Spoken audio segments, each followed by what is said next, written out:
Amir Sahib, where is Amir Sahib, Canada? Are there arrangements for translation, simultaneous running translation from Urdu to English? I'm not asking about the side. The arrangement is made, and are people provided with earphones to understand what's being said, or not? Yes, sir. It's provided. What? It's provided for students sitting at the back. Over there. So there was some gentleman sitting over there who didn't understand Urdu.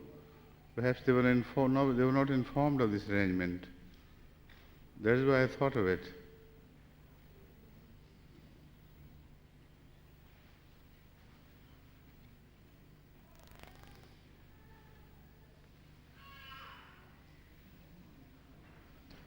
You kindly lead him yourself, and then we will begin the Jummah after this. No, he go to walk around, doesn't have to take the shoes off.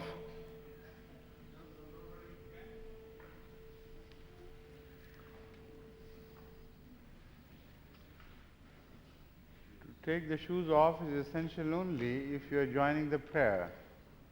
But sitting on the sideline doesn't require the taking your shoes off. It's just courteous of you to have done that. Thank you.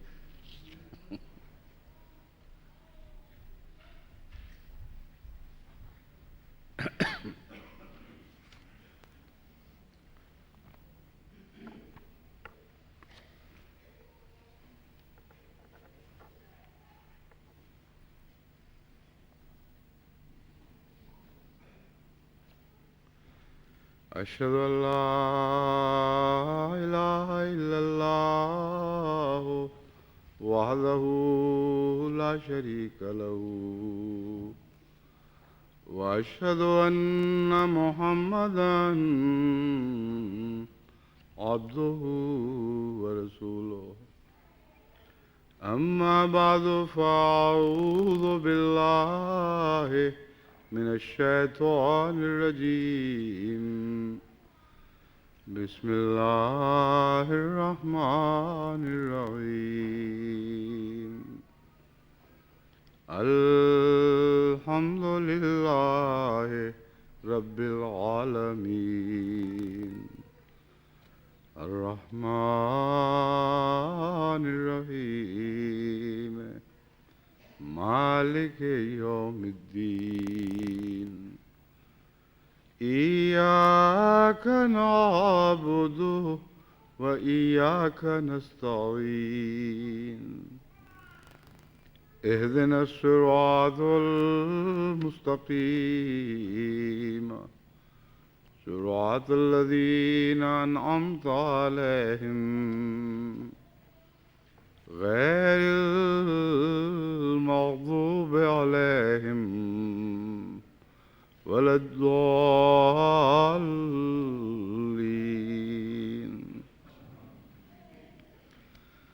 الحمد لله الذي أنزل على عبده الكتاب ولم يجعل له عوجا قيما لينذر بأسا شديدا من لدنه ويبشر المؤمنين الذين يعملون الصالحات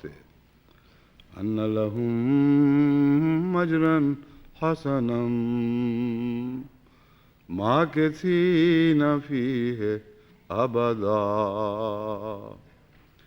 وينذر الذين قالوا اتخذ الله ولدا ما لهم به من علم ولا لآبائهم كبرت كلمة تخرج من أفواههم إن يقولون إلا كذبا فلعلك باخع نفسك على آثارهم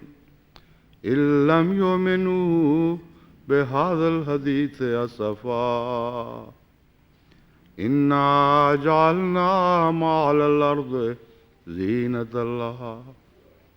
لنبلوهم أيهم أحسن عملا وإنا لجاعلون ما عليها صعيدا جرذا أم حسبت أن أصحاب الكهف والرقيم كانوا من آياتنا عجبا إذ أوى الفتية إلى الكهف فقالوا ربنا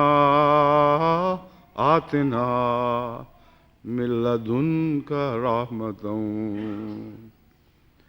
وهيئ لنا من أمرنا رشدا. یہ آیات جن کی میں نے تلاوت کی ہے یہ سورہ الکہف کے آغاز سے لی گئی ہیں، اور یہ سورہ کہف تمام تر عیسائیت کے آغاز، اس کے عروج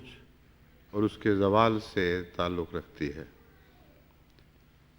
حضرت اقدس محمد مصطفیٰ صلی اللہ علیہ وآلہ وسلم نے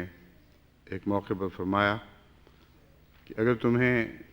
دجال کا خوف ہو اور دجال سے بچنے کے لیے کچھ کرنا چاہو تو سورہ کہف کی پہلی 10 آیات اور آخری 10 آیات کی تلاوت کیا کرو۔ سونے سے پہلے سورہ کہف کی پہلی 10 اور آخری 10 آیات کی تلاوت کیا کرو۔ ان آیات کا انتخاب میں نے آج اس لیے کیا ہے کہ ان کا تعلق اس گہرے فکر کے اظہار سے ہے جس سے یہ ان آیات کا آغاز ہوتا ہے کہ وہ لوگ جن کا سفر توحید سے شروع ہوا، جب انہوں نے خدا کا بیٹا بنا لیا اور خدا کا ایک شریک ٹھہرا لیا تو پھر ان کا کیا انجام ہوا اور یہ سفر پھر کن کن خطرناک نتائج پر منتج ہوا۔ یہ ایک تفصیلی مضمون ہے اور سورہ کہف کا تعلق جیسا کہ آغاز مسیحیت سے ہے ویسا ہی آج کے زمانے سے بھی ہے، اور آج کے زمانے کے بعد آنے والی خبروں کا بھی اس صورت میں ذکر ہے۔ لیکن اس تفصیلی مضمون کو چھیڑے بغیر میں مختصراً آپ کو اس کے مضمون کے خلاصے سے آگاہ کرتا ہوں کیونکہ اس کو سمجھنے کے بعد آپ میں ان قوموں میں تبلیغ کا ایک نیا جذبہ پیدا ہوگا، اور جس طرح اللہ تعالیٰ ہم سے چاہتا ہے اس کے مطابق ہم ان قوموں کو پیغام پہنچانے کے مستحق ٹھہریں گے۔ سب سے پہلی بات یہ بیان ہوئی ہے کہ خدا تعالیٰ ایک ہے اور اس کے سوا کوئی معبود نہیں ہے، اور اس نے ہی اس ایک خدا نے اپنے بندے محمد رسول اللہ پر یہ کتاب نازل فرمائی ہے تاکہ ان قوموں کو ڈرائے جنہوں نے خدا کا بیٹا بنا لیا ہے، اور اس کے بد انجام سے ان کو آگاہ کرے،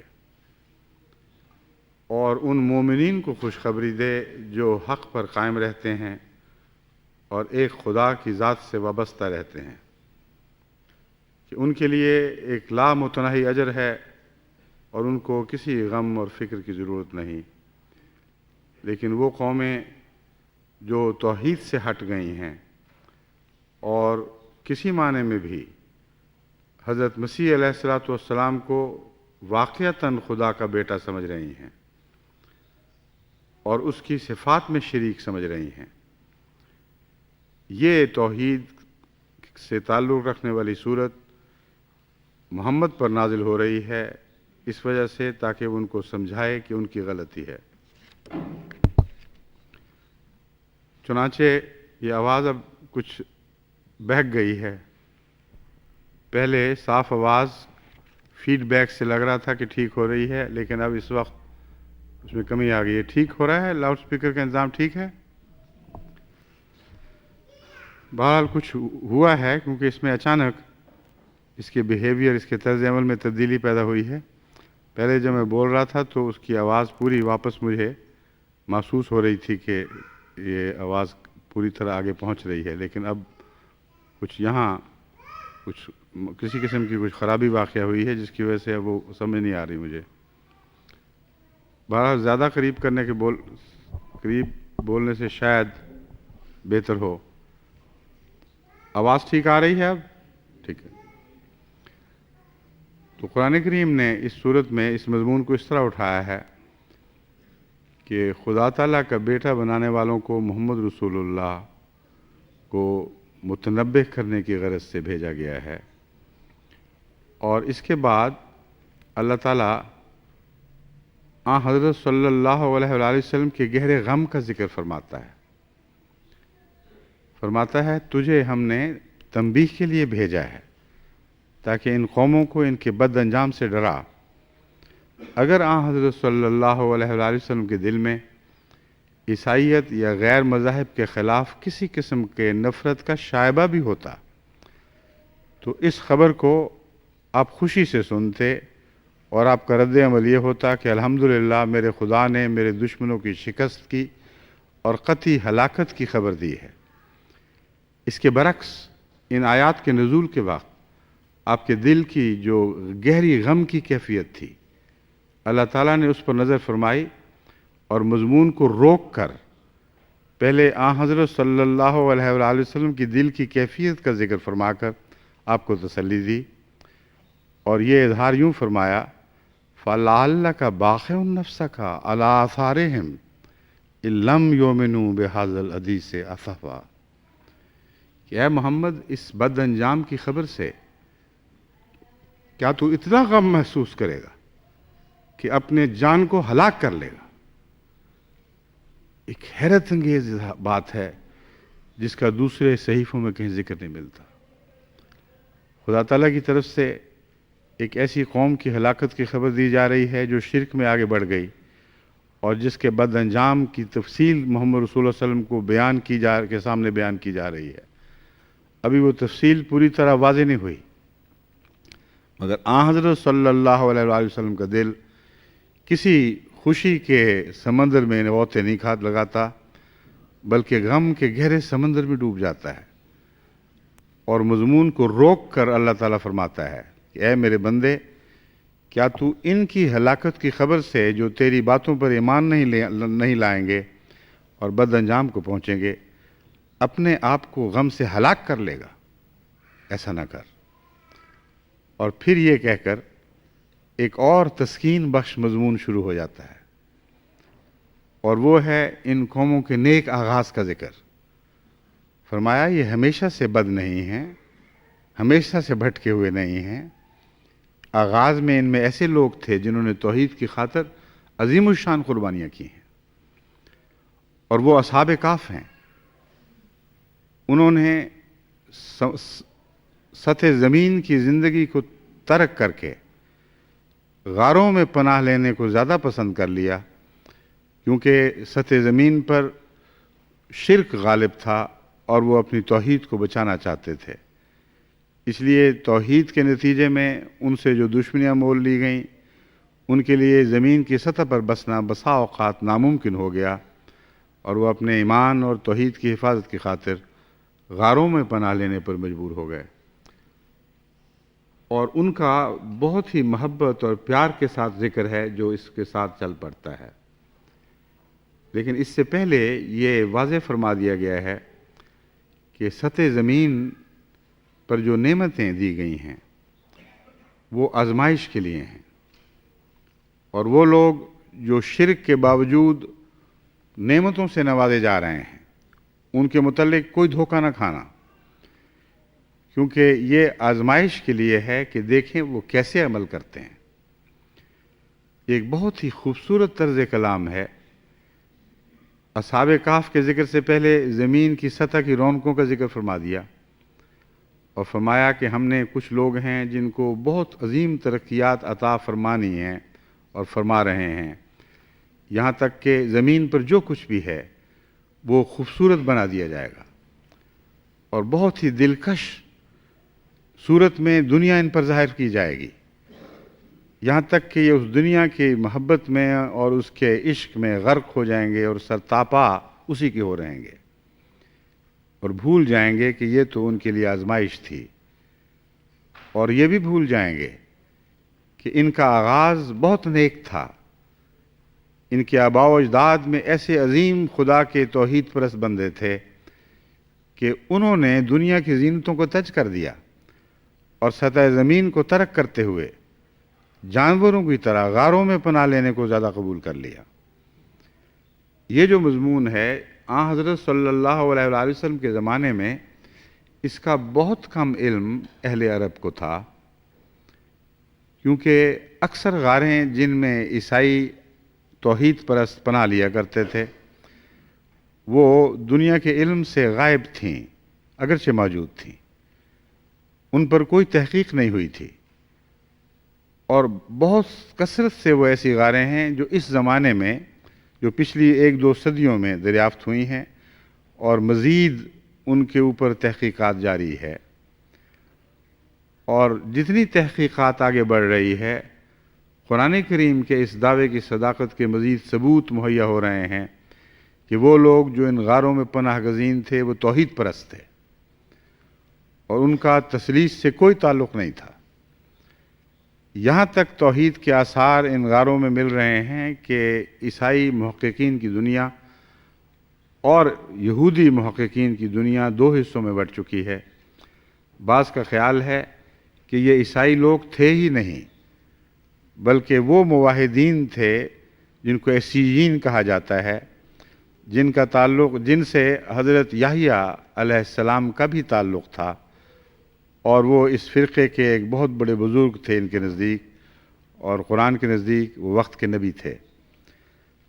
تو یہ کہنے والے کہتے ہیں کہ ہو سکتا ہے ان غاروں کے اندر سے جو چیزیں دریافت ہو رہی ہیں ان کا تعلق 200 سال قبل مسیح سے شروع ہو کر 100-200 سال بعد تک کے زمانے سے ہو، لیکن یہ ایک حیرت انگیز بات ہے کہ ان مرقومات میں جن کا ان غاروں سے تعلق ہے کسی قسم کا تثلیث کا کوئی دور کا شائبہ بھی دکھائی نہیں دیتا۔ ایک مرد صادق کی بات کی جا رہی ہے، ایک ایسا شخص جو خدا کے لیے ہر قربانی کے لیے تیار ہوا، اور پھر اس مرد صادق کے ذکر کے ساتھ اور بہت سی ایسی باتیں ہیں جو مسیح کے زمانے پر زیادہ اطلاق پاتی ہیں بنسبت اس کے کہ مسیح سے پہلے کے زمانے کی باتیں ہوں۔ پھر یہ بھی ایک بہت اہم بات ان غاروں سے دریافت ہوئی ہے کہ وہ لوگ خوف زدہ تھے اور کچھ بچانے کی خاطر اپنے تبرکات کو مختلف صورتوں میں محفوظ کرنے کے لیے غاروں میں دفناتے چلے جا رہے تھے۔ جہاں خود پناہ لیتے تھے وہاں ان تبرکات کو بھی محفوظ کرتے تھے،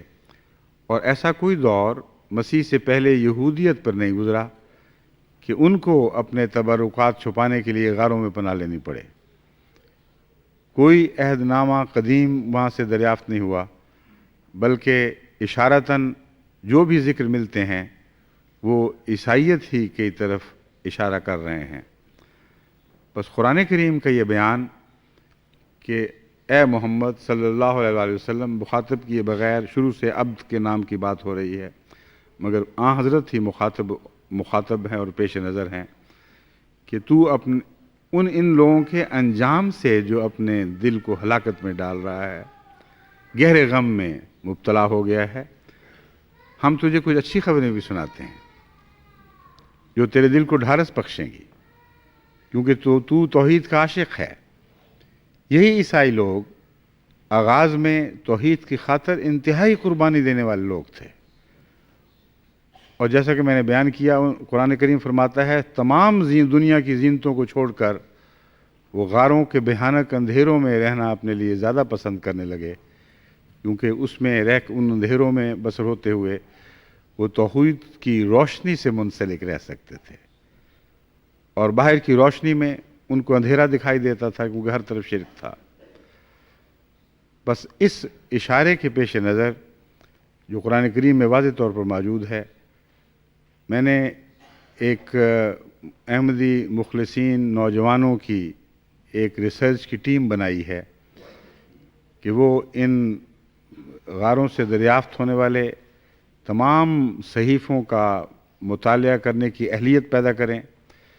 اور جو کچھ بھی ان پر لکھا گیا ہے ان پر غور کریں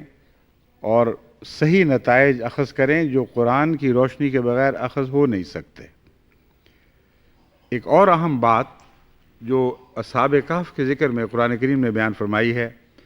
وہ اصحاب الرقیم فرمایا ہے۔ فرمایا ہے اصحاب الکہف والرقیم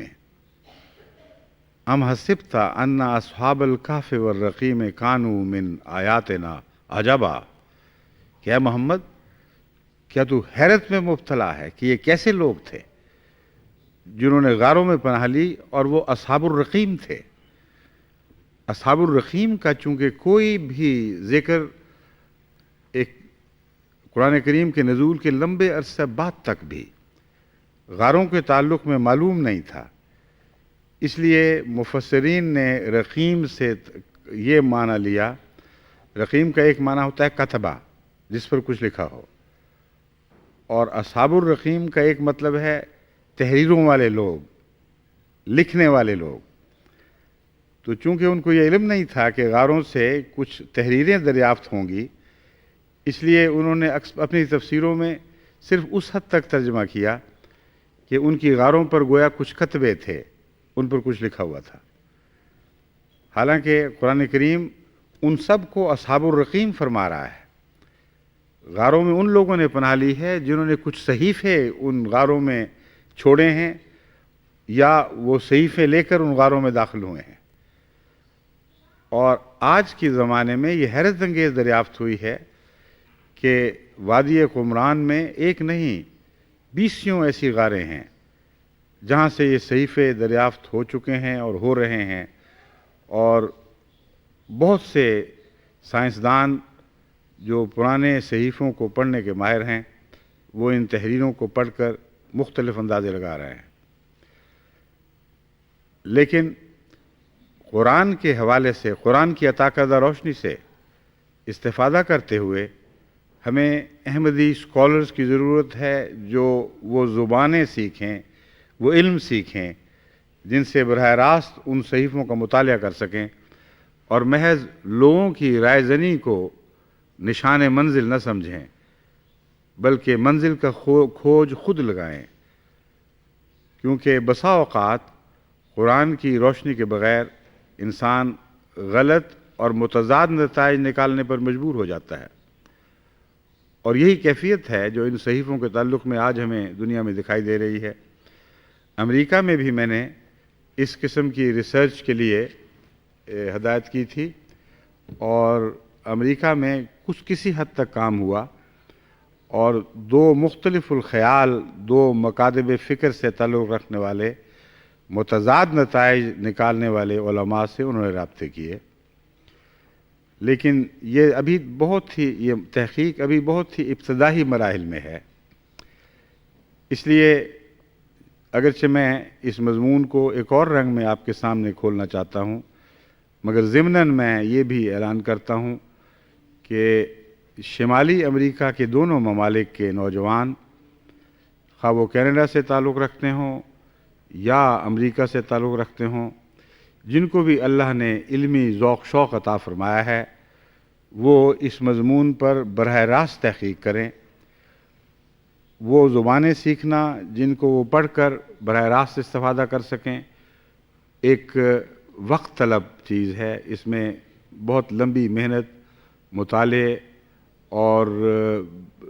کئی سالوں کی محنت کی ضرورت ہے، لیکن ان ماہرین فن سے رابطہ کر کے اصل کتابوں کا کثرت سے جو اس مضمون پر لکھی گئی ہیں، براہ راست ان کتابوں کا مطالعہ کر کے مختلف الخیال لوگوں سے ان مضامین کو خود سمجھ کر ملنے کے بعد پھر قرآن کریم کی روشنی میں ایک نتیجہ نکالنے کی کوشش جو ہے یہ شروع ہو سکتی ہے۔ اور انگلستان میں جس ٹیم کو میں نے مقرر کیا ہے، اس میں نوجوان لڑکے بھی ہیں کالج کے جانے والے، اور لڑکیاں بھی ہیں، اور دونوں اللہ کے فضل سے بڑے اخلاص اور محنت کے ساتھ اس پر کام کر رہے ہیں، اور ان کے پیش کردہ نتائج سے ہمیں نئی روشنی مل رہی ہے، نئے راستے دکھائی دے رہے ہیں، جن کے نتیجے میں بہت پر امید ہوں کہ احمدیہ تحقیق تمام دنیا کے لیے روشنی کا موجب بنے گی، اور ان کو رستہ دکھانے میں سب سے نمایاں کردار ادا کرے گی، کیونکہ قرآن کریم کا وہ بیان جو 1400 سال پہلے گزر گیا، جبکہ ان چیزوں کا کوئی وجود نہیں تھا، اس یقین سے ہر مومن کے دل کو بھر دیتا ہے کہ سوائے اس کے کہ عالم الغیب و شہادہ نے حضرت محمد رسول اللہ صلی اللہ علیہ وآلہ وسلم کو ان واقعات کی خود خبر دی ہو، عرب کے کسی باشندے سے یہ ناممکن تھا، خواہ وہ کتنا بڑا عالم ہوتا، کہ ان غاروں کا اس تفصیل سے ذکر کرتا، اور پھر اس ذکر میں اصحاب الرقیم کے لفظ داخل کر دیتا کہ یہ لوگ صحیفوں والے لوگ ہیں، اور یہ ایسا وقت آئے گا کہ جب ان صحیفوں کی دریافت سے دنیا کی آنکھیں کھل جائیں گی۔ بس مختلف پہلوؤں سے کچھ اور پہلو بھی ہیں جن پر اللہ تعالیٰ کے فضل سے ہمیں تحقیق کا موقع مل رہا ہے، لیکن اس کے لیے مجھے زیادہ دست و بازو کی ضرورت ہے، اور کثرت سے احمدی مخلصین، روشن دماغ اور تحقیق کے جذبہ رکھنے والوں کی ضرورت ہے، جو اپنے اپنے ملک میں دستیاب کتابوں کا مطالعہ کریں، اپنے اپنے ملک میں موجود اسکالرز سے تعلقات بڑھائیں، اور جو کچھ بھی ان کی تحقیق کا ماحصل ہو وہ مجھے بھجواتے رہیں۔ آغاز خلافت پر جو میں نے جماعت کو خطاب کیا تھا، اس میں شہد کی مکھیوں کے چھتے کی مثال دی تھی۔ میں نے کہا جس طرح ایک خلیفہ کے گرد ساری جماعت اکٹھی ہو جاتی ہے، اور جس طرح اس کی تمام تر کوشش یہ ہوتی ہے کہ جو کچھ ہمارا ماحصل ہے اس کا بہترین نچوڑ ہم اپنی ملکہ کو دیں، یعنی شہد کی مکھیوں کی یہ کوشش ہوتی ہے، اس طرح تمام عالم میں آغازی سے یہ مشاہدہ کر رہا ہوں کہ ساری دنیا میں پھیلے ہوئے احمدی جب کسی بہت ہی اچھی چیز کو پاتے ہیں، جب کسی اچھے مطلب کو حاصل کرتے ہیں، تو ان کو چین نہیں ملتا جب تک مجھے اس کی اطلاع نہ دے لیں، اور اپنی خوشی میں یا اس خزانے میں مجھے شامل نہ کرنے جو علم کا خزانہ اللہ نے ان کو عطا فرمایا ہے۔ کوئی اچھی کتاب کا مطالعہ کرتے ہیں تو مجھے اس سے مطلع کرتے ہیں، بعض مجھ سے پوچھتے ہیں کہ تمہیں اتنا بڑے مطالعہ کا کیسے وقت مل گیا، جو خلافت سے پہلے کا زمانہ تھا اللہ نے خود میرے دل میں یہ ذوق و شوق پیدا فرمایا اور توفیق دی کہ اپنے مطالعہ کو وسیع کروں، لیکن اب تو یہ میرا مطالعہ نہیں، یہ ساری جماعت کا مطالعہ ہے جو ایک مرکز پہ اکٹھا ہوتا ہے۔ وہ لوگ، وہ مکھیاں جو شہد کھاتی ہیں، اس شہد کے متعلق اللہ تعالیٰ فرماتا ہے کہ اس میں شفا ہے۔ تو مومنوں کی غذا، ان کی روحانی غذا، ان کی جسمانی ہی نہیں، روحانی ہی نہیں بلکہ جسمانی شفا کا بھی موجب بن جاتی ہے۔ یہ ایک بڑا وسیع مضمون ہے جس پر ابھی تحقیق ہونے والی باقی ہے۔ یہ ایک اور پہلو ہے جس پر میں نے بعض عمومی ہدایتیں جماعت کو دی ہیں کہ اس طریق پر اس کی تحقیق کرو، لیکن یہاں جس ذکر میں یہ بات کھول رہا ہوں وہ یہ ہے کہ شہد کی مکھیاں شہد کھاتی ہیں اور اس کا وہ نچوڑ جو ان کے نزدیک سب سے اعلیٰ ہے وہ ملکہ کے سامنے پیش کر دیتی ہیں۔ اور علم کے مضمون میں یہ لطف کی بات ہے کہ خود بھی اس سے استفادہ کرتے ہیں وہ لوگ، اور پھر خلیفہ وقت کو بھی اس پہ شامل کر لیتے ہیں، اور ان کا ملکہ کے سامنے مکھیوں کی طرح وہ سب کچھ پیش کرنا انہیں محروم نہیں رکھتا۔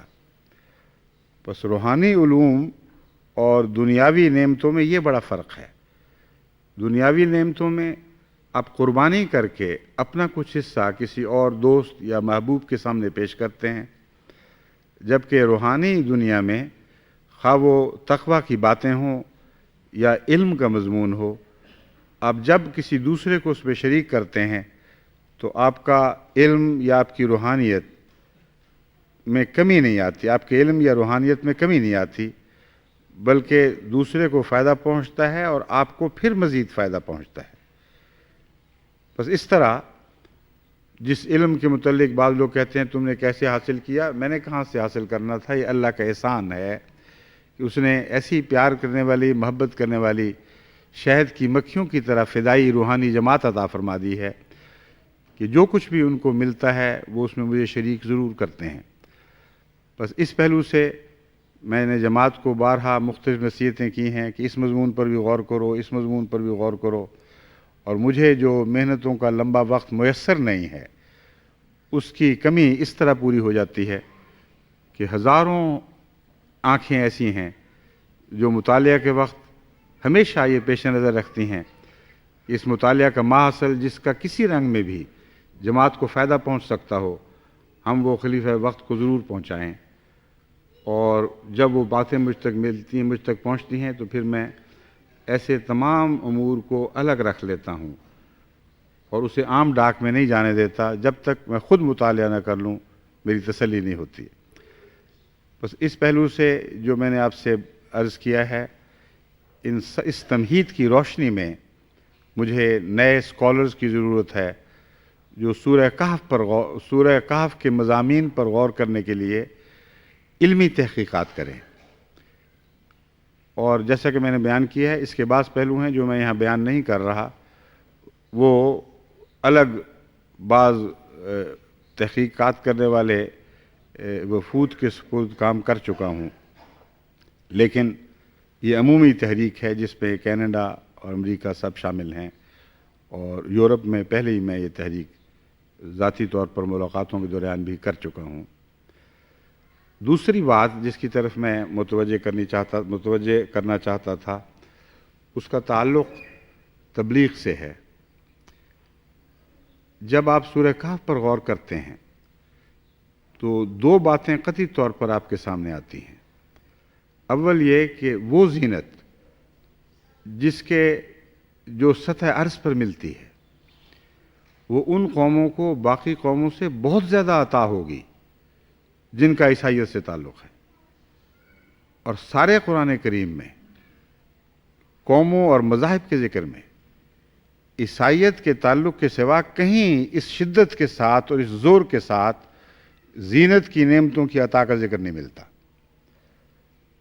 بس اس سے پتہ چلتا ہے کہ عیسائی دنیا کو جو اللہ تعالیٰ نے غیر معمولی نعمتیں اور حسن عطا فرمایا ہے، یہ خدا تعالیٰ کی طرف سے ایک آزمائش ہے۔ اس آزمائش کا تعلق کس بات سے ہے، کیوں ان قوموں کو منتخب کیا گیا؟ اس کا تعلق دراصل اس معاہدہ سے ہے جس کی دعا حضرت مسیح نے مانگی تھی۔ ان کے حضرت مسیح کے حواریوں نے عرض کیا کہ اپنے خدا سے ہمارے لیے آسمانی نعمتیں مانگ، آسمانی نعمتوں کا دسترخوان اتارنے کی استدعا کر۔ عیسائی دراصل اپنی لا علمی میں اور دنیا پرستی کی وجہ سے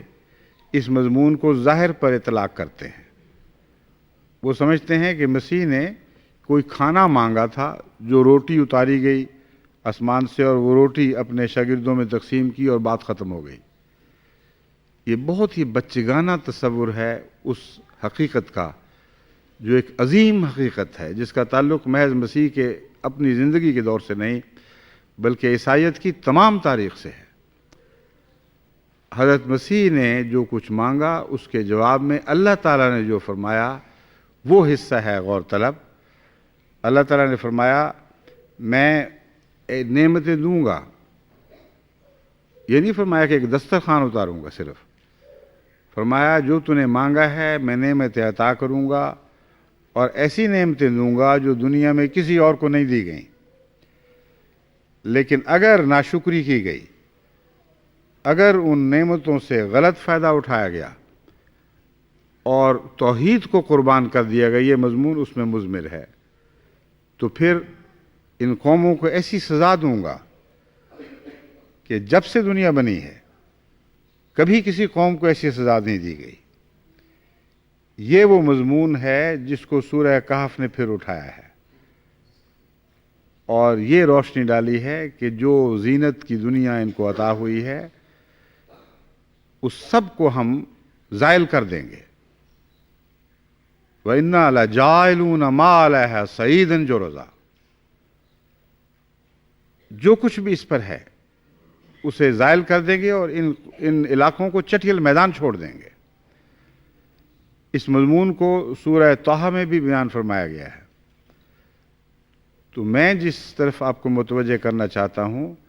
قرآن کریم کے مختلف بیانات کو آپس میں جوڑیں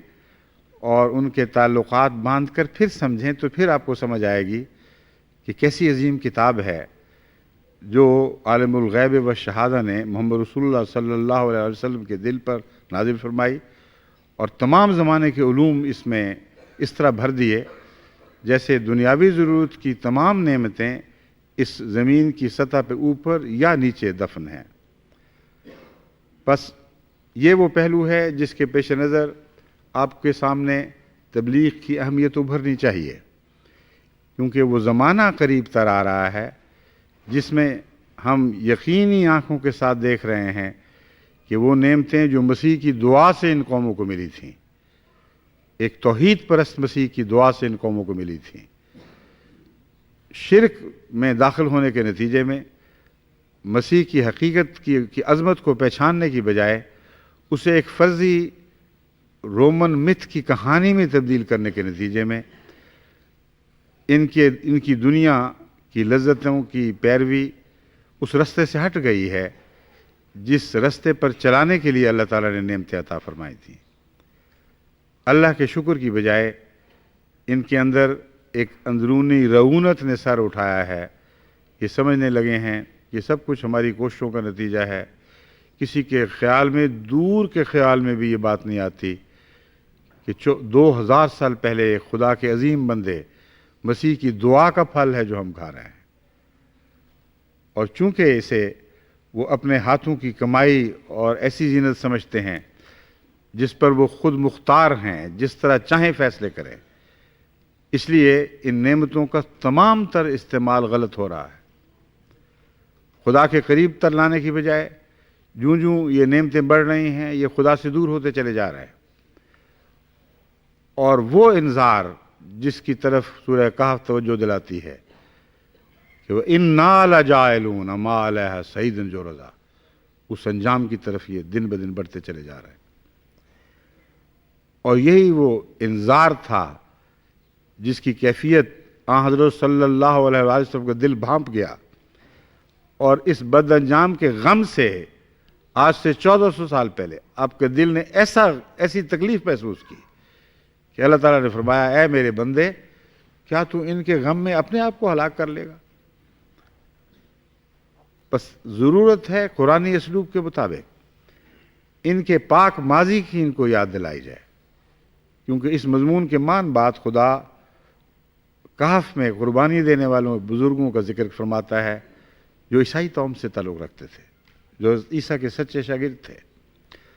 بس اس نے ہمیں تبلیغ کا ایک نیا اسلوب عطا فرما دیا، ہمیں سکھایا کہ کس طرح ان قوموں سے بات کرنی ہے۔ دو باتیں بہت اہم ہیں اس میں۔ اول، غم۔ محمد رسول اللہ صلی اللہ علیہ وآلہ وسلم کی طرح بنی نوع انسان کا ہمدرد دل حاصل کیے بغیر آپ دنیا کو تبلیغ نہیں کر سکتے۔ سب سے بڑا مبلغ جو کائنات میں کبھی پیدا کیا گیا وہ حضرت اقدس محمد مصطفیٰ صلی اللہ علیہ وآلہ وسلم تھے،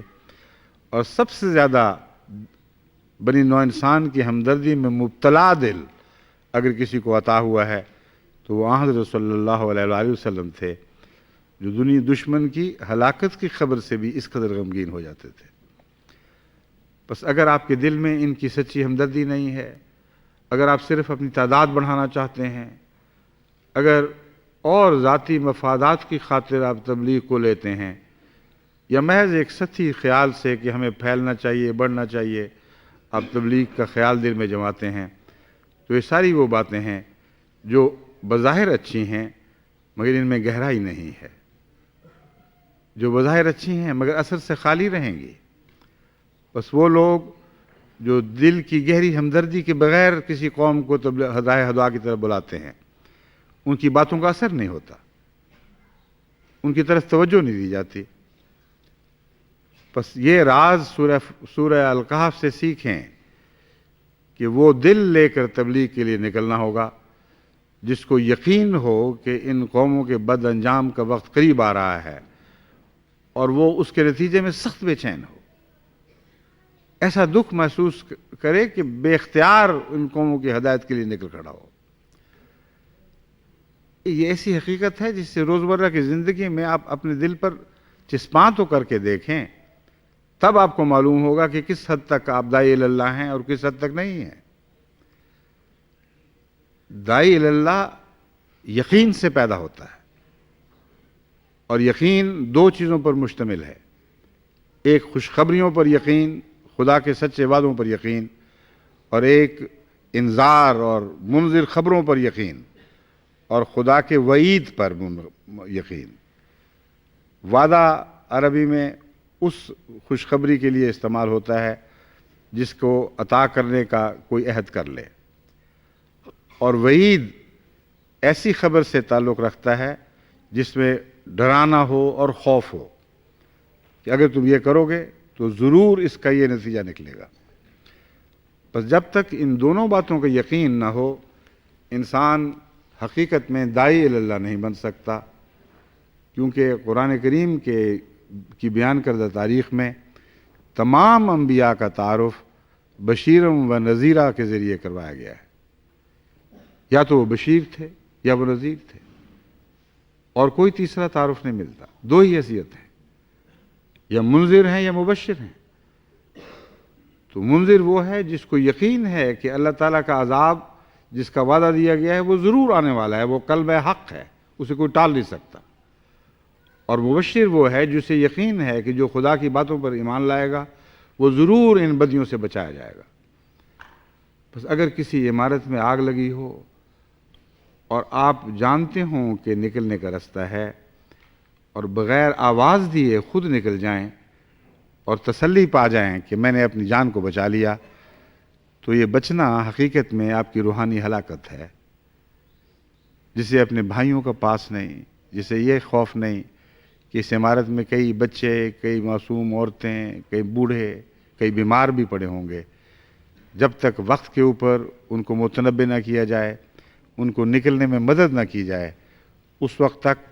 میرا اکیلا اپنی جان بچا لینا کافی نہیں ہے۔ اس وقت تک حقیقی انسانیت انسان میں پیدا نہیں ہو سکتی، اور انسانیت کے بغیر کوئی مذہب آ ہی نہیں سکتا۔ حضرت مسیح موعود علیہ الصلوۃ والسلام نے جو مذہب کی مختلف منازل بیان فرمائی ہیں، ان میں فرمایا ہے کہ مذہب کا کام ہے پہلے حیوان کو بشر بنانا،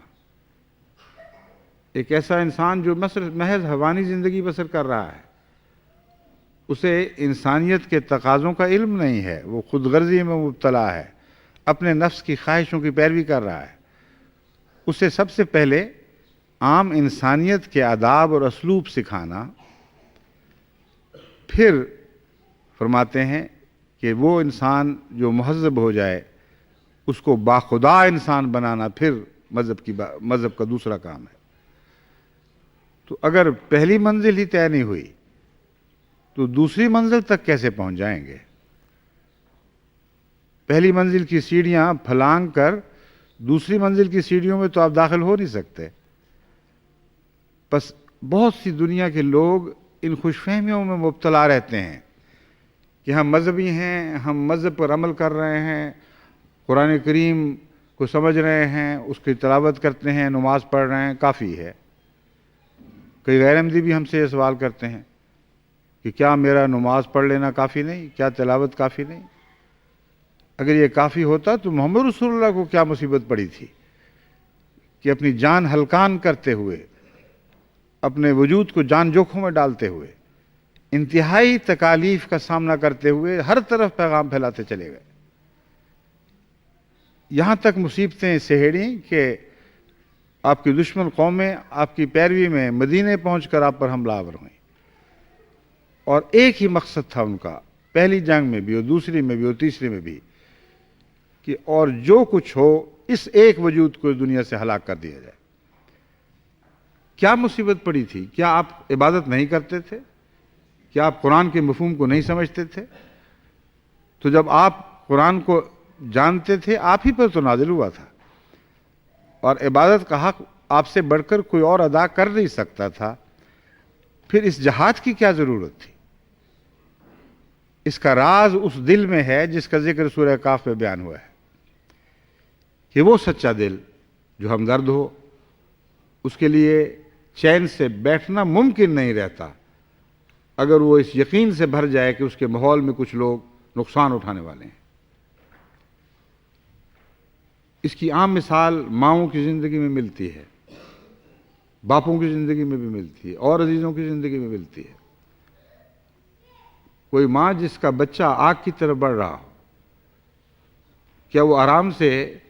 بستر پہ لپٹ ہی سو سکتی ہے؟ ایک کروٹ بدل کر بچے کو آگ میں جاتے ہوئے دیکھے اور دوسری کروٹ لے کر پھر وہ آرام سے سو جائے؟ ناممکن ہے۔ وہ تو دیوانوں کی طرح جھپٹے گی۔ اگر آگ میں بچہ داخل بھی ہو جائے تو اس آگ میں خود اپنے آپ کو جھونک دے گی کہ کسی طرح میں اس بچے کو وہاں سے نکال لوں۔ یہ انسانیت، انسانی جذبے کی سچائی اپنی انتہا پر پہنچ کر اپنی روشن ترین صورت میں ہمیں دکھائی دیتی ہے۔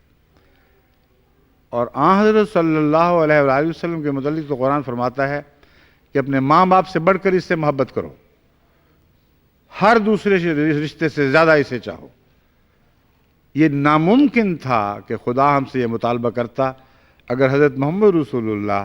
ماں باپ سے بڑھ کر ہم سے محبت نہ کرتے اور ہر دوسرے سے رشتے سے بڑھ کر ہمیں نہ چاہتے۔ تو قرآن کو آپ سمجھیں تو پھر آپ کو سمجھ آئے گی کہ کیسا عظیم رسول تھا جس کی غلامی کا شرف ہمیں بخشا گیا ہے۔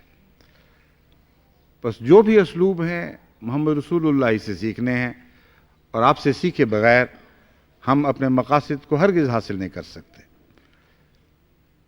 بس سورہ الکاف میں جس دل کا ذکر کیا ہے، انذار سنتے ہی کس قدر بے چین ہوا، اللہ نے مضمون کو روک کر فرمایا، ٹھہر کر اے میرے بندے، ان کی خاطر اپنے آپ کو ہلاکت میں مبتلا نہ کر۔ لیکن یہ دل تو نہیں بدلا کرتا۔ اللہ تعالیٰ نے تو پیار کے اظہار کے طور پر اور آئندہ زمانوں میں محمد رسول اللہ کی گہری صداقت کے اظہار کے طور پر یہ گواہی رکھ دی، ورنہ حضور اس سے باز تو نہیں آئے، مسلسل بنی نوع انسان کے غم میں مبتلا رہے، اور اسی غم کے نتیجے میں اور اس یقین کے نتیجے میں کہ انذار ضرور سچا ہے، آپ پیغام پہنچاتے رہے۔ بس کسی کا یہ کہنا کہ میں نماز پڑھ لیتا ہوں، میں عبادت کرتا ہوں، یا کوئی احمدی یہ کہہ دے کہ میں چندے بھی دے رہا ہوں، اب اور کیا کروں؟ اور یہ کرو کہ اپنے وجود کو جھونک دو اس آگ میں جو محبت کی آگ ہے، جس کے بغیر آپ کے دل کی سچائی ثابت نہیں ہو سکتی۔ جس کے بغیر آپ کا بنی نوع انسان کی ہمدردی کا دعویٰ محض جھوٹا اور فرضی دعویٰ ہے. بس اگر آپ دل کی گہرائی سے بنی نوع انسان کو بچانا چاہتے ہیں تو پہلے تو یہ جذبہ پیدا کریں. سچی ہمدردی جو روز مرہ آپ اپنے گھر میں اپنے بچوں سے کرتے ہیں، اپنے اہل و عیال سے کرتے ہیں، اپنی بہنوں بھائیوں سے کرتے ہیں یا عزیز دوستوں سے، ان کو نقصان میں جاتا دیکھ کر اگر آپ سچے ہیں تعلق میں تو آپ چین سے نہیں بیٹھ سکتے. بس کیا یہ سچ ہے کہ یہ قومیں اپنے شرک کی وجہ سے ان تمام نعمتوں کو پانے کے بعد آخر صفحہ ہستی سے مٹا دی جائیں گی؟ اگر یہ سچ ہے، اور یقیناً سچ ہے کیونکہ قرآن نے بیان فرمایا اور ایسے حالات میں بیان فرمایا جب قرآن ان باتوں کو بیان کرنے کی اگر بندے کا کلام ہوتا تو اہلیت ہی نہیں رکھتا تھا. کہاں وہ زمانہ عرب کے صحراؤں کا، کہاں ان غاروں کا ذکر جو سینکڑوں سال، 1000 سال سے زیادہ بعد کے عرصے میں دریافت ہونی تھیں اور سینکڑوں سال پہلے بنائی گئی تھیں، جن کی اشارتاً بھی کوئی خبر اہل عرب کو نہیں تھی. اور پھر ان کے اندر کے راز، کس قسم کے لوگ ان میں ملیں گے، کس قسم کے صحیفے انہوں نے پیچھے چھوڑے ہیں، یہ خدا کے سوا کسی اور کا کلام ممکن نہیں. بس جب قرآن سچا ہے تو وہ خبریں جو آئندہ زمانے کی دی گئی ہیں، جن میں سے بعض ہم نے پوری ہوتی دیکھ لی ہیں، وہ یقیناً سچی ہیں. ان میں ادنا بھی شک کی کوئی گنجائش نہیں ہے. پھر آپ کیسے آرام سے بیٹھتے ہیں؟ پھر کیوں گھر گھر منادی نہیں کرتے؟ پھر کیوں اپنے دوستوں کو اس پیغام کی طرف بلاتے نہیں ہیں؟ کیوں ان کو پیار سے سمجھاتے نہیں ہیں؟ اور سمجھانے کا جو انداز قرآن نے آپ کو سکھایا ہے وہ کیوں اختیار نہیں کرتے؟ بجائے اس کے کہ بائبل کی بحثوں میں پڑھ کر ان آیات کے کچھ مختلف معنی نکالنے کی کوشش کریں جن کے مختلف معنی عیسائی کرتے ہیں. صاف سیدھا توحید کا پیغام دیں جو ہر انسان کی فطرت میں گونجی گئی ہے. یہ ایسا پیغام ہے جس کو ہر سعید فطرت انسان دل سے قبول کرنے کے لیے تیار بیٹھا ہے. لیکن اگر جھگڑے کے بغیر ہمدردی سے یہ پیغام دیا جائے اور بجائے اس کے کہ یہ کہا جائے کہ تم لوگ ہلاک ہو، تم بہت گندے لوگ ہو گئے، تم نے عیسائیت کو چھوڑ دیا، ان آباء و اجداد کا ذکر کیوں نہیں کرتے جن کا ذکر قرآن نے کیا اور حضرت محمد رسول اللہ صلی اللہ علیہ وآلہ وسلم کی دل کی تسلی کے لیے وہ پاک باز کہانیاں آپ کے سامنے پیش کی جو پاک باز لوگوں سے تعلق رکھتی تھیں. اتنا عظیم الشان آغاز ہے عیسائیت کا کہ قرآن نے جیسا خراج تحسین اس کو پیش فرمایا ہے ویسا کسی اور قوم کی تاریخ بیان کرتے ہوئے اس طرح تفصیل سے بیان نہیں فرمایا. سینکڑوں سال کی تاریخ غاروں کے حوالے سے بیان فرما دی گئی. وہ تاریخ جو لکھی گئی اور ان غاروں میں محفوظ کر دی گئی اس کا ذکر فرمایا گیا اور کہا دیکھو کتنے عظیم بندے تھے عیسیٰ کے ماننے والے جو اسے پوچھتے نہیں تھے، جو اس کی طرح خدا واحد کو پوچھتے تھے، اور جس طرح خدا واحد کی خاطر عیسیٰ نے اپنی زندگی تمام عمر مصیبتوں میں مبتلا کر دی، مصیبتوں میں جھونک دی، اسی طرح ان پاک بندوں نے اپنے آقا کی غلامی کا سچا حق ادا کیا اور سطح زمین کی لذتوں کو چھوڑ کر غاروں میں چلے گئے. ان کا ذکر کیوں نہیں کرتے؟ وہ آپ ذکر کریں تو پھر آپس میں مد مقابل دو کیمپوں کی کیفیت نہیں ہوگی، بلکہ آپ ان کے ساتھ چل کر ان کے پاک ماضی کا ذکر کرتے ہوئے انہیں پاک مستقبل کی طرف دعوت دینے کی کوشش کریں گے. اور یہ ایک نہایت ہی حکیمانہ طریق ہے جو محبت کے ساتھ بغیر کسی جھگڑے کو طول دیے انسان کے دل میں راہ پا جاتا ہے. یہ وہ طریق ہے جو دل سے نکلتا ہے اور دل تک راہ پاتا ہے. بس سب سے پہلے سچی ہمدردی اور پیار کے ساتھ خود اپنے دل کو متاثر کریں اور غور کریں کہ آپ کون ہیں، کیا ہیں. کیا یہ واقعی سچ ہے کہ اگر یہ لوگ انذار کی طرف جا رہے ہیں تو آپ کے لیے خوشخبریاں مقدر ہیں؟ اگر خوشخبریاں مقدر ہیں اور آپ کو یقین ہے اور ہونا چاہیے، کیونکہ حضرت مسیح موعود علیہ السلام نے جتنی نیک خبریں جماعت احمدیہ کو دی تھیں، اب ہم اس دور میں بڑی تیزی سے داخل ہو رہے ہیں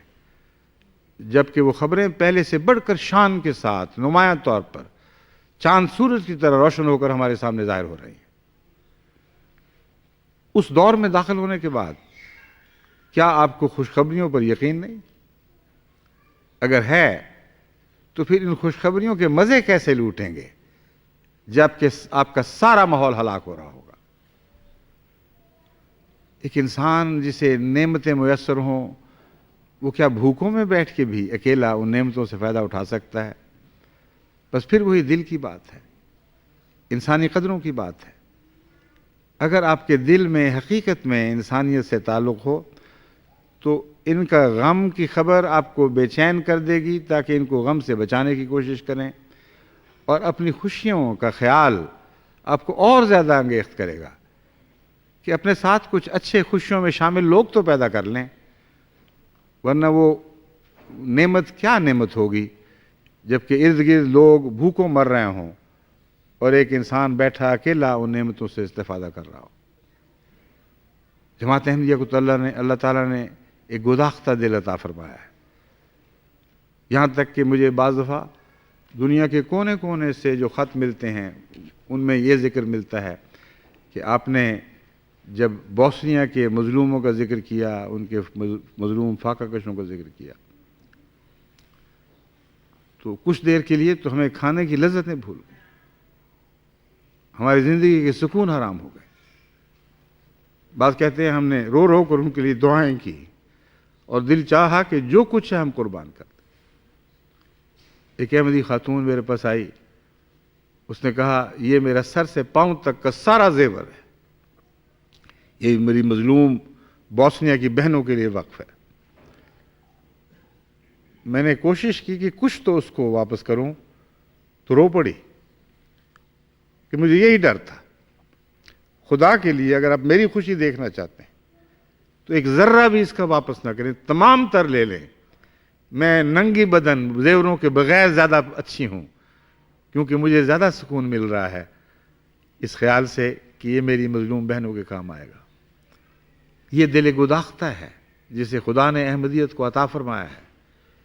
یہ دل اگر کسی سینے میں نہیں ہے تو وہ احمدیت کی حقیقت سے ناآشنا ہے، اس کو معلوم نہیں کہ احمدیت اس کے لیے کیا کیا لذتیں رکھتی ہے۔ احمدیت کا غم چونکہ لوگوں کی بھلائی کا غم ہے، یہ غم بھی لذیذ ہے، اس غم کا بھی ایک الگ مزہ ہے جو دنیا کے غموں سے مختلف ہے، اور احمدیت کی خوشیاں بھی دنیا سے الگ ہیں، کیونکہ اپنے بھائی کو اپنی خوشیوں میں شریک کر کے آپ زیادہ خوش ہوتے ہیں۔ یہی وہ دو چیزیں ہیں جو تبلیغ میں آپ کی ممد ہو سکتی ہیں، آپ کی کارآمد ہو سکتی ہیں۔ اس کے بغیر آپ کیسے تبلیغ کریں گے؟ مجھے نارتھ امریکہ کے دونوں ملکوں سے شکوہ ہے کہ یہاں تبلیغ کی طرف کوئی توجہ نہیں دی جا رہی ہے، تو انفرادی ہے کہ اتفاق سے اللہ تعالیٰ کی طرف سے کوئی سعادت مند دل ہے جو اتفاق سے پیدا ہو گیا ہے۔ دیکھیں صحراؤں میں بھی تو نخلستان ملتے ہیں، سارے کا سارا صحرا تو ویرانہ نہیں ہوا کرتا، تو انسانوں میں بھی نخلستان ہیں جو کوششوں کے نتیجے سے پیدا نہیں ہوتے، کسی قومی کوشش یا سائنسی آلات کے استعمال سے وہ نہیں ہوگا کرتے، یہ اللہ کے احسان کی چھینٹیں ہیں جن سے دنیا کا ہر خطہ کسی نہ کسی رنگ میں فائدہ اٹھاتا ہے۔ قوموں میں بھی اسی طرح اچھے لوگ ہیں، عیسائیت میں بھی ہیں، یہودیت میں بھی ہیں، مشرکوں میں بھی ایسے اچھے دل نیک دل لوگ مل جاتے ہیں، تو احمدیت میں تو زیادہ ملنے چاہیے، اور ملتے ہیں۔ ایسے لوگ ہیں جو اپنے آپ کو وقف کیے ہوئے ہیں تبلیغ کے لیے، اور انہی کا کھایا، انہی کی کمائی آپ سب مل کر کھاتے اور اپنی طرف سے فخر سے کہتے ہیں کہ اس سال کینیڈا کو 200 بنانے کی توفیق ملی اور اس سال 300 بنانے کی توفیق ملی اور 400 غیر مسلموں کو مسلمان کرنے کی توفیق ملی، حالانکہ آپ میں سے اکثریت ایسی ہے جن کا کوئی بھی اس میں کام نہیں تھا، گنتی کے 5, 10, 15 ہوں گے جن کی محنتوں کا یہ پھل ہے، اور بڑے فخر سے ہم کہہ کر اس میں شامل ہو رہے ہیں۔ بھئی ہم تو ہیں، لیکن ہم نے کام کیوں نہ کیا مل کے؟ محنت کی دفعہ وہ الگ ہو گئے اور آپ الگ رہے، اور جب پھل بانٹنے کا وقت آیا تو ہم کہہ کر سارے شامل ہو گئے. یہ تو جائز بات نہیں. آپ میں سے ہر ایک کو مبلغ بننا ہوگا, چھوٹے بڑے بوڑھے جوان مرد عورت, ہر ایک کو اپنے دائرے میں تبلیغ کرنی ہوگی. اور جنہوں نے ایسا شروع کیا ہے اللہ تعالیٰ نے ان کو بڑے پھل عطا کرنے شروع کر دیے ہیں. حیرت انگیز پاک تبدیلیاں پیدا ہو رہی ہیں. عالم احمدیت جاگ اٹھا ہے اور جاگنے کے وقت کی سنسناہٹ کی آوازیں سنائی دے رہی ہیں. جس طرح صبح جاگتی ہے تو رات کی خاموشیاں ایک عجیب قسم کی بنہاٹ میں تبدیل ہو جاتی ہیں. اس طرح کل عالم احمدیت میں ایک منظر ہے, ہر طرف جاگ ہو رہی ہے, اٹھ رہے ہیں. جیسے صبح سویرے ہل لے کر لوگ زمیندار ہلوں کی طرف چل پڑتے ہیں, کام کرنے والے اپنے ہتھیار لے کر کاموں کی طرف چل پڑتے ہیں, ویسے ہی منظر دنیا احمدیت میں دکھائی دے رہا ہے. یہاں کیوں دکھائی نہ دے؟ نارتھ امریکہ کے ملکوں کا کیا قصور ہے کہ یہاں خدا کی وہ رحمتیں نازل نہ ہوں؟ اس لیے اپنے دلوں میں پاک تبدیلیاں پیدا کریں اور اس جذبے کو اپنے دل میں جاگزین کر لیں, اپنی زندگی کا مقصد بنا لیں. جن مقاصد کو لے کر آپ دنیا کماتے ہیں وہ ایسے مقاصد ہیں جو آپ کی ساری زندگی پر قابض ہو جایا کرتے ہیں. ہر نقصان آپ کو تکلیف دیتا ہے, ہر فائدے کی خوشی ہوتی ہے, اور جب تک آپ ان مقاصد کو حاصل نہ کر لیں آپ چین سے بیٹھ ہی نہیں سکتے. یہ اپنایت پیدا کریں خدا کے پیغام سے. اور جیسا کہ میں نے بار بار آپ کو سمجھانے کی کوشش کی ہے, یہ اپنایت یقین کے بغیر پیدا نہیں ہو سکتی. انذار کا یقین کہ لازماً خدا نے جو خبریں انذار یعنی ڈرانے کے طور پر خدا کے رستے سے ہٹنے والوں کے لیے دی ہیں وہ سچی ہیں, ضرور پوری ہوں گی. اور تبشیر اور بشارت کا یقین کہ اللہ تعالیٰ اپنے ان پاک بندوں پر ضرور رحمت نازل فرمائے گا جو ان قوموں کو بچانے کے لیے سر دھڑ کی بازی لگا دیتے ہیں. یہ دو باتیں ہیں جو آپ میں قوت عمل پیدا کریں گی. اور اسلوب تبلیغ کا خدا نے خود ہی بتا دیا ہے, ہمدردی اور پیار سے بات کرو, دلیلیں تو بعد کی باتیں ہیں. انسان کی نظر سچے دل کے اوپر پڑا کرتی ہے. اور میں نے بارہا اسلام قبول کرنے والوں یا غیر احمدیوں میں سے احمدی ہونے والوں سے سوال کیے ہیں, اور اکثر میں ان سے پوچھتا ہوں جب ملتے ہیں کہ تمہیں کس بات نے متاثر کیا. یہ جواب اکثر کا ہے کہ ہمارا فلاں دوست تھا, وہ دل کا سچا تھا, اس کے اندر گہرے اخلاق تھے, اس کے اندر سچا پیار تھا اور قربانی کا جذبہ تھا, اور اس نے ہمیں متاثر کیا اور پیغام بعد میں آیا ہے. تو اصل حقیقت یہ ہے کہ پیغام خواہ کیسا ہی سچا ہو, کتنی ہی اس میں دل جیتنے اور عقلوں کو قائل کرنے کا مادہ موجود ہو, جب تک مؤثر نہیں ہو سکتا جب تک کہ پیغام پیش کرنے والا اپنے حسن کی ٹرے میں مجمع میں سجا کر اسے پیش نہ کرے. دیکھو اچھی چیزیں بھی اگر برے طریق پر پیش کی جائیں تو انسان اس کو رد کر دیتا ہے. کسی گندے غلیظ برتنوں میں آپ اچھے سے اچھا کھانا پیش کریں, لوگ اس کو حرص کی نظر سے تو کیا دیکھنا, نفرت کی نگاہ سے دیکھتے ہوئے ٹھوکر مار کے اسے توڑنے کی کوشش کرتے ہیں. کبھی کسی غلیظ گندے برتن میں آپ کو خدا نہ خواستہ اگر کھانا پیش کیا تو سوچیں آپ کے دل کی کیا کیفیت ہوگی. مگر بعض لوگ سلیقے سے بات کرتے ہیں, سلیقے سے چیز پیش کرتے ہیں. وہ گندا ناپاک غلیظ کھانا, غلیظ تو نہیں, گندا ناپاک غلطی سے کہہ گیا ہوں, معمولی غریبانہ کھانا جسے دال روٹی کہا جاتا ہے, وہ بھی پیار محبت کے ساتھ سلیقے کے ساتھ تشتری میں سجا کر آپ کے سامنے رکھیں تو آپ اسی محبت اور پیار سے کھائیں گے. خواہ آپ کو بھوک نہ بھی ہو تو دو نوالے لے لیں گے. تو تبلیغ کا ڈھنگ یہ ہے کہ حضرت محمد رسول اللہ کا دل پیدا کریں, اور جتنے احمدی کامیاب مبلغ ہیں سب اسی دل کے فیض سے تبلیغ کرتے ہیں. سچا پیار بنی نوع انسان سے ہو, ان کے غم کو اپنا غم بنائیں, ان کی فکروں کو اپنی فکریں بنا لیں, ان کے بد انجام پر یہ نظر رکھتے ہوئے ان کو بچانے کی کوشش کریں. اس کے سوا اور کوئی تبلیغ کا راستہ نہیں. اور وہ خوشیاں جن کے وعدے آپ کو دیے گئے ہیں, سوچیں کہ ان لوگوں کے جو آپ کے ماحول میں بستے ہیں ان کے ہلاک ہونے کے نتیجے میں آپ کیسے خوش ہوں گے؟ بس سچی انسانیت کے بغیر کوئی کام ممکن نہیں. تبلیغ کے لیے سچی گہری انسانیت کی ضرورت ہے. خدا کی طرف سے پاک ہوائیں چلائی جا رہی ہیں، کل عالم میں چلائی جا رہی ہیں. آپ پر سے بھی یہ ہوائیں گزر رہی ہیں، لیکن یہ ہوائیں جہاں فیض برساتی ہیں، اگر وہاں ریگستان ہو تو کچھ ان حصوں پر ضرور فیض برسا جاتی ہیں جو خدا کے فضل کے ساتھ اگانے کی صلاحیت رکھتے ہیں، ورنہ ریگستان پھر ریگستان ہی رہتا ہے. بس اپنے دلوں کی حالتوں کو تبدیل کریں اور زرخیز زمینیں بنائیں تاکہ کل عالم پر جو خدا کے فضل کی برساتی اور نمو دینے والی ہوائیں چلائی جا رہی ہیں ان سے آپ بھی فیض پائیں اور آپ کے ارد گرد بسنے والے بھی فیض پائیں. ان قوموں میں آپ غریب ملکوں سے آئے ہیں، ان سے استفادہ کرتے ہوئے یہ بھی تو خیال کریں کہ آپ پر فرض ہے کہ ان کو کچھ فیض پہنچائیں. یک طرفہ فیض ان سے لیتے چلے جائیں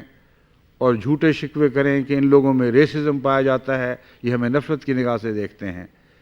یہ جھوٹے شکوے اس لیے ہیں کہ اگر آپ اس فیض کے بدلے ان کو فیض نہیں پہنچاتے تو پھر واقعتاً آپ کو یہاں رہنے کا کوئی حق نہیں ہے. بس احمدیت تو فیض سے مالا مال ہے. دنیاوی فیض ان سے حاصل کریں، اس سے بہت بہتر روحانی فیض ان کو پہنچائیں، اور آپ میں سے ہر ایک اپنے آپ کو اس کے لیے وقف کر دے. جب تک آپ صاحب اولاد نہ ہو، آپ میں سے ہر ایک میرا مخاطب ہے، اس وقت تک لوگوں کے صاحب اولاد سے آپ کیسے خوشیوں کے جشن منائیں گے؟ وہ مائیں جو اولاد سے محروم رہتی ہیں، ان کی بہنوں، ان کے بھائیوں، ان کے عزیزوں کے ہاں جب پیدائش کے بعد پیدائش ہوتی ہے، خوش تو ہوتی ہیں مگر روتی ہوئی آنکھوں کے ساتھ. ان کے دل غمگین ہوتے ہیں اور علیحدگی میں سجدہ ریز ہو کر اللہ کے حضور گریہ ازاری کرتی ہے، یا خدا ہمیں کیوں اس خوشی سے محروم رکھا ہے؟ تو دنیا احمدیت پر نظر ڈال کر ان کے ہاں جو روحانی پیدائشیں ہو رہی ہیں ان کو بھی اس سچی آنکھ سے دیکھیں، اور اگر آپ اس روحانی پیدائش سے محروم ہیں تو اسی طرح خدا کے حضور سجدہ ریز ہوں کہ جس طرح ہمارے دوسرے بھائیوں کو روحانی اولاد سے متمتع فرما رہا ہے،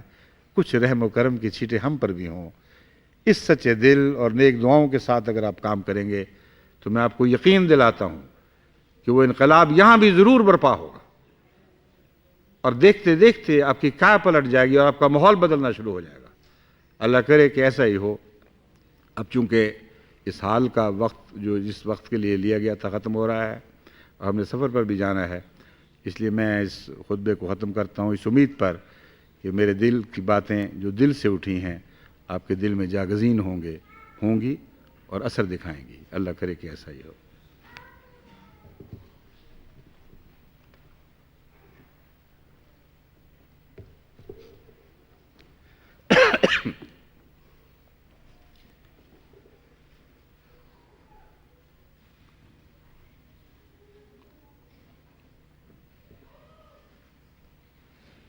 الحمد لله نحمده ونستعينه ونستغفره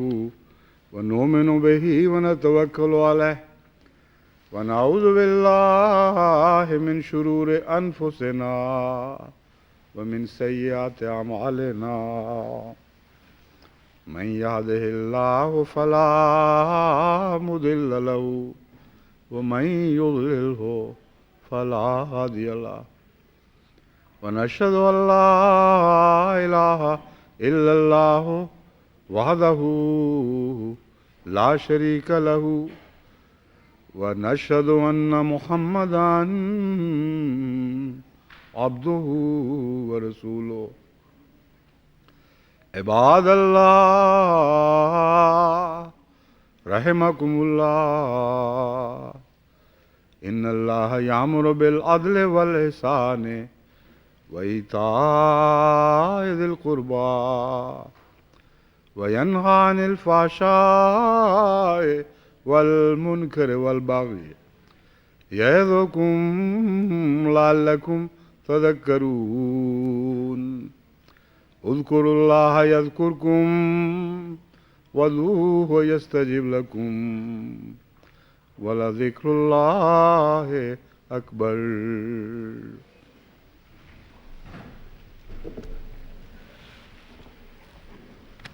Private sector.